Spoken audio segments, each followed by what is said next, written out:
y'all, welcome to my channel. My name is Sheba Legend and I am starting this YouTube channel to just go through my journey as a transgender woman who was Muslim when she was born and grew up in the Middle East. And as many of you guys know, trans people are not really celebrated in the Middle East. So I'm here to kind of like film my journey and kind of speak up. I have been transitioning for 2 years now. It's been great. I have experienced some physical changes and of course mental changes.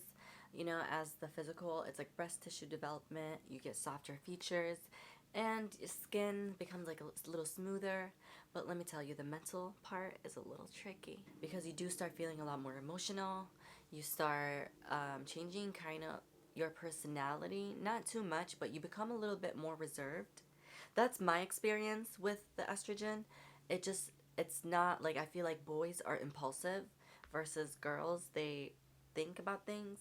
But anyway, it doesn't go for everybody, but you get the point. And I am actually going through a few procedures this month, and I think it would be really cool to film and to share my results. And also, if anybody's going through these procedures, they can kind of get an idea. I am going to have a part 1 and part 2 of feminization face surgery, which I'm really excited about. Some of y'all might think it's dramatic, you know, but these are things that I feel like I should do. And of course, just because you're trans doesn't mean that you have to get these procedures. Live authentically with whatever you feel is right. You know, you don't have to get what I'm getting. But for me, part 1 surgery will be removal of my Adam's apple. Boom, boom. And then I'm going to get rid of my little honker. I mean, my nose. You see how there's like a little Middle Eastern hump? I'm just going to get a little snatch, a little lift. Nothing crazy. And then for this one y'all might think I'm crazy, but hear me out.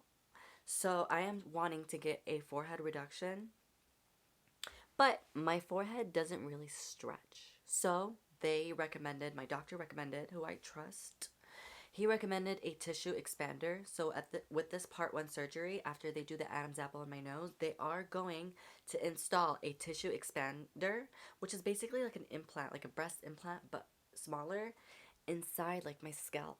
And then every 2 weeks, I will have saline injected into it to stretch my forehead.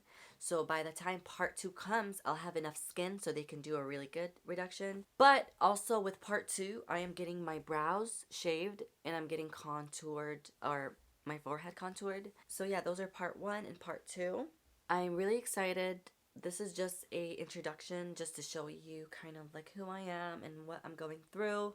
But until next time, you guys, see y'all later.